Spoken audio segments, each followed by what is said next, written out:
10, 9, 8, 7, 6, 5, 4, 3, 2, 1, 0.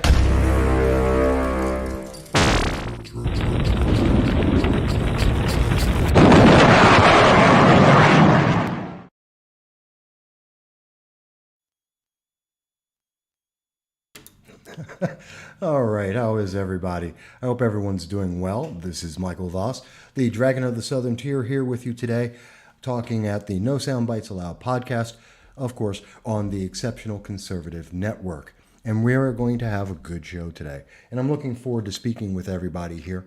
It's always good to be with you guys. You always make the difference, and I'm so happy to be there. So we've got a couple of things we got to talk about today. A few things that are going on and that are of interest.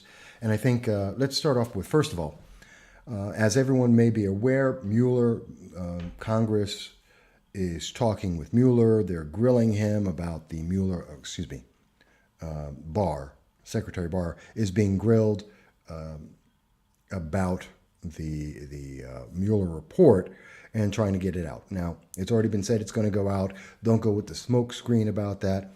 It is a fact. It was always coming out. Everyone knew it. There is information that is required by law to be removed from the document, which is not new. Everyone knew that. That's standard. And so we're going to see that it's going to come out. It's going to be redacted at some points. Some of the information is because of there's the secrecy of our intelligence operations. So that's going to have a factor.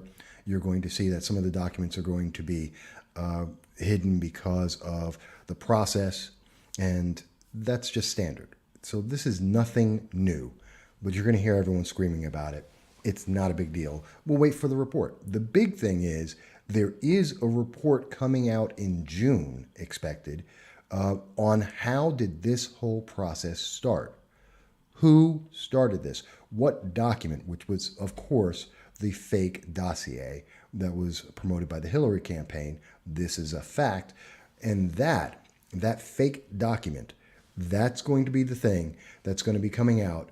And that's what's being investigated right now. You haven't heard a lot about that, oddly, because the Democrat Party, I think, is not very pleased about revealing that they paid for a fake document, which then led to an investigation of a presidential candidate, and in effect is somewhat rigging of the entire presidential process. Something that they are known for because they did that to Bernie Sanders in 2016, as has been proven, and there's some issues there. So I don't think they want to talk much about that, but that's the takeaway in terms of the breaking news out there. That's the thing to be looking for, the report in June about how did this investigation actually start? Where did this whole collusion question come from? Because that's important, because there is no evidence of it, and that's the big deal. But that's not going to be the focus of what we're talking about here today. But that's just the latest bit of news. The thing I want to focus on is something that you probably haven't heard a whole lot about. And I'm not speaking about Iran. Obviously, yesterday, Mike Pompeo came out and he mentioned the United States is putting the Iranian Red Guard, their elite guard, on the terrorist watch list where they belong because they do promote terror around the world. Even as Iran continues to, every time Iran has anything to say about America, what did they say? Death to America. Doesn't matter if they have or do not have the Iran nuclear deal. When we had the Iran nuclear deal, go back, check out the news. Even while President Obama was talking about it, and John Kerry, Secretary of State, was speaking about this deal and how great it was, look at the news, especially BBC News. They were reporting that Iran was screaming about how they want to kill all Americans and that the Iran nuclear deal would not stop them from killing all Americans, which is their ultimate goal. I mean, this is just a bad place led by bad leaders, and we have to be very careful about that. And that's something that you don't hear a whole lot about. So they're obviously upset that they have been listed and officially recognized as a terrorist organization.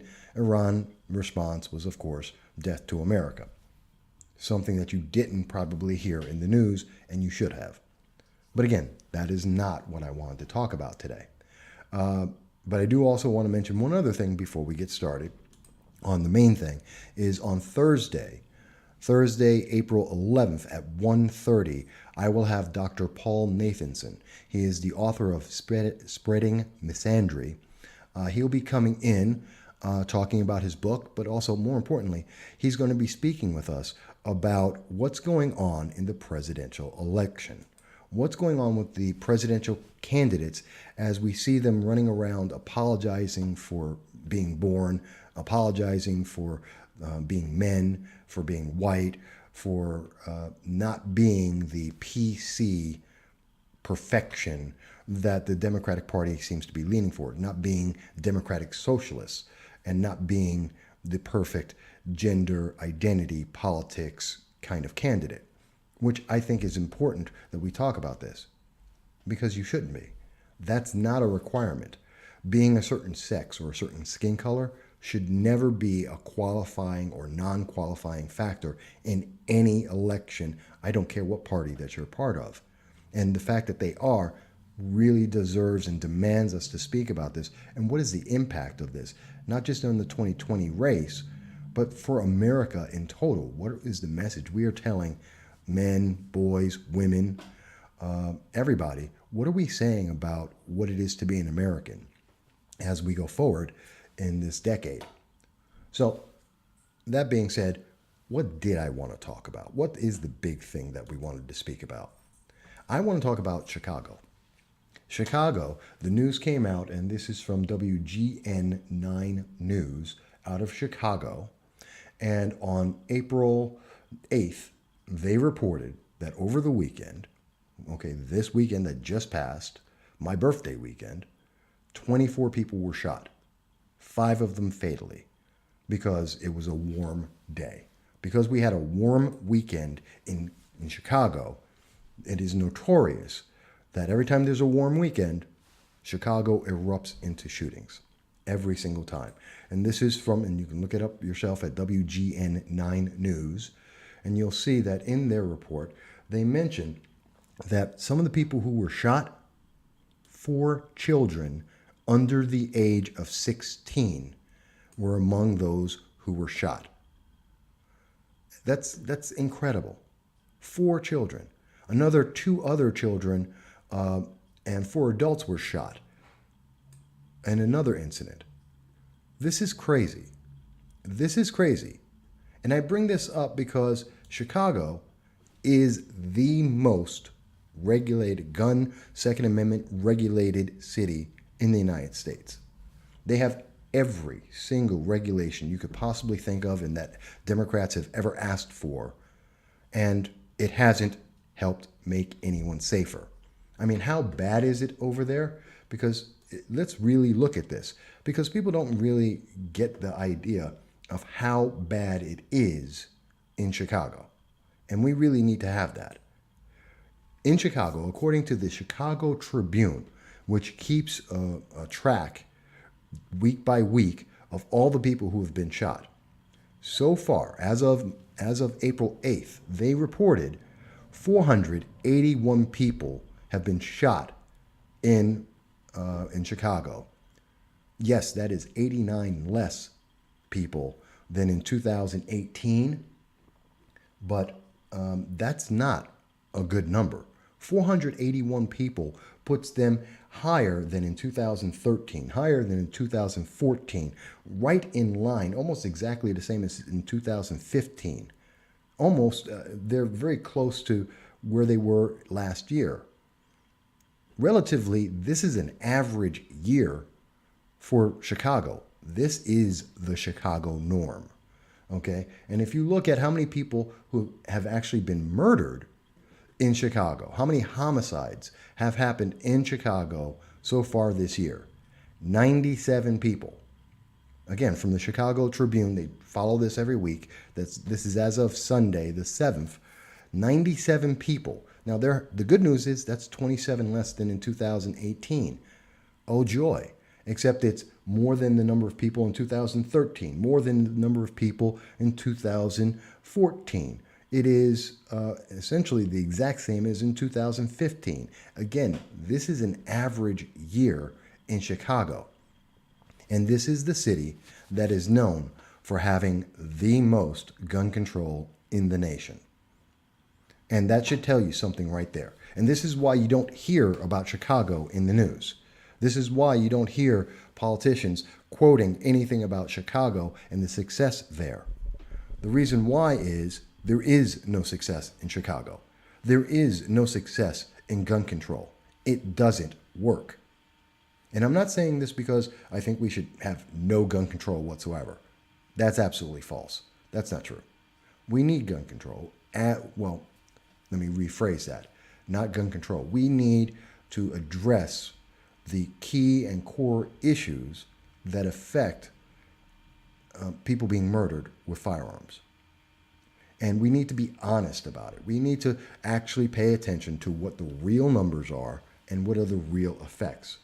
Because when we get lost and we start talking about stupid things, we start attacking people for ownership, we attack people for being law-abiding citizens, we benefit no one.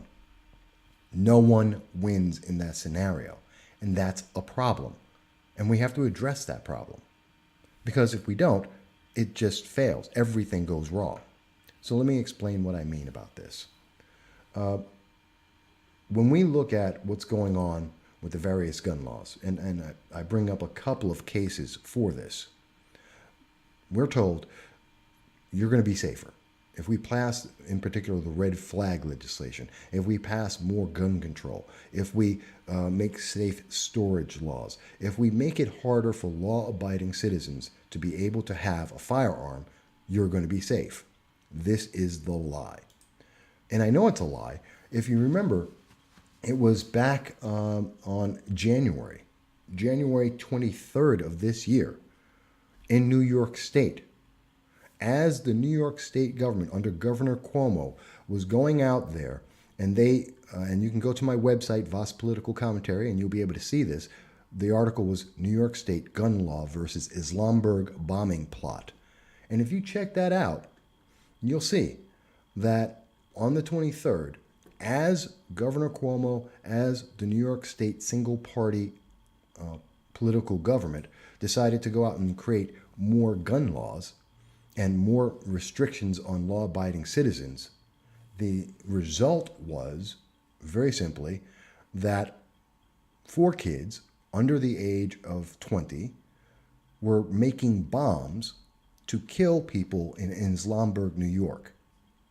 And nothing about any of the new laws would have stopped them. In fact, the only thing that stopped them was the existing laws and law enforcement paying attention and doing their jobs. That's what stopped them. That's how we prevented that crime from happening. Because bombs are they're already illegal. There's nothing legal about that. You can't make a bomb legally. And these kids accumulated firearms and they accumulated bombs in a plot that would not have been stopped by a red flag legislation, that would not have been stopped by any new law that's been, or new regulation that we're hearing about, the safe storage laws. None of that's stopping it. Being able to buy ammo online would not have stopped this. It doesn't make you safer. What did make people safe are the existing laws, people being aware of what these kids were doing, and notifying the law enforcement, and law enforcement taking action with the laws that exist right now. And that saved people's lives.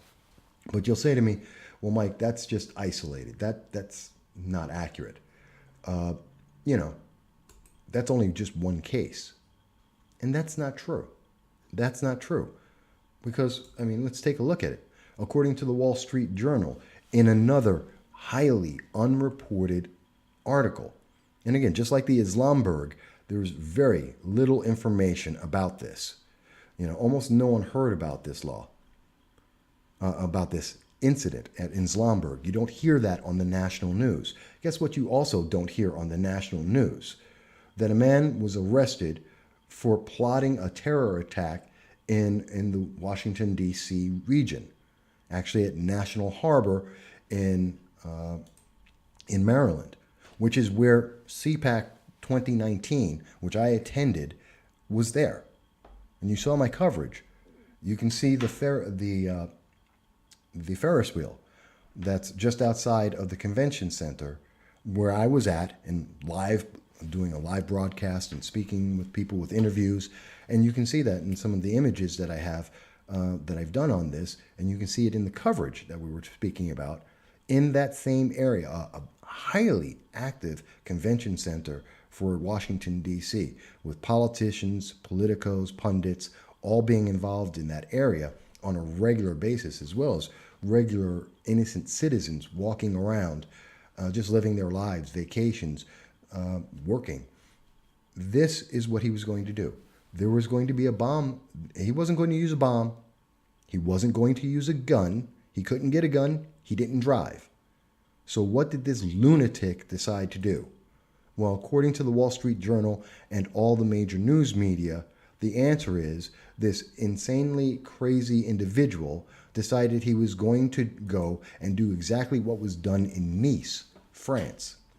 He got a U-Haul, which I believe was stolen, and planned to drive the U-Haul through the public. He was going to use a car to kill people. And we've seen that happen in Las Vegas. We've seen that used in attacks in New York City. We've seen people decide that they're going to use a truck or a vehicle to kill innocent human beings just because they can, Americans and French and around the world. Guess what? Not a single red flag legislation will protect you from that. None of the gun control laws will protect you from that. We're not making people safe. Now, you could go, if we were to follow the absurd mindset that, well, all that means is we need more regulation. So that means we have to, get rid of all U-Haul trucks? We have to get rid of pickup trucks? We have to get rid of, we're going to get rid of each and every type of car that's ever used in this kind of manner because some evil so-and-so, I don't curse here, but a very evil, demented criminal person, because every one of those crazy people decide that they want to go out and attack and kill people, that we should go and say, oh, well, we got to get rid of that. So you wouldn't even be able to have a steak knife. You wouldn't be able to have a fork. You wouldn't be able to use a baseball bat. These are all things that crazy people use to kill not just one, not just two, many people. They use swords. They use everything. Because if you're crazy and you're deranged, you'll use anything that's available to you. And you're not being made safer. In fact, you're not even being told the truth about this. And I want to show you what I mean about this. So again, just looking at the Maryland attack, which happened just yesterday. Okay, we're talking about 24 hours ago that this was reported. And look at how it's being reported. Look at how it's being reported. You're seeing that the news is talking about, well, there's a plot. A Maryland man planned to run down a crowd. You see almost none of them are mentioning that it's a terror attack, that it was ISIS inspired. Okay, the only one who's mentioning that it's ISIS inspired happened to be NBC, believe it or not, on their national desk, not local. But you see very little about whether or not it's a terror attack. And you can just look this up yourself. I'm on Google. Type in Maryland car attack plot. That'll bring it up. You can use a lot of different search engines, but you're going to see that the major media is downplaying this and the danger that this was.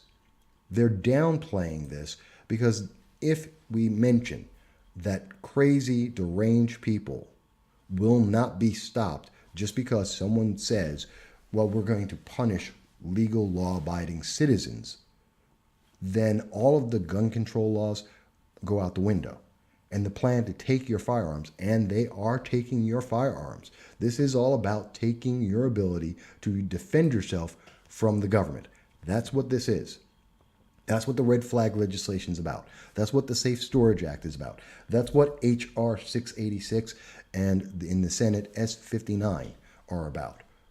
They're about denying you your right to protect yourself, your family, your property from bad people as well as from the government. And that's an important thing to be able to protect yourself from. Now, not everyone agrees on that. That's okay. Not everyone has to. But what we're going to do is, let me take a quick break, and then we'll come back and we'll talk a little more about this. Okay? We'll take a quick break, and then we'll be right back.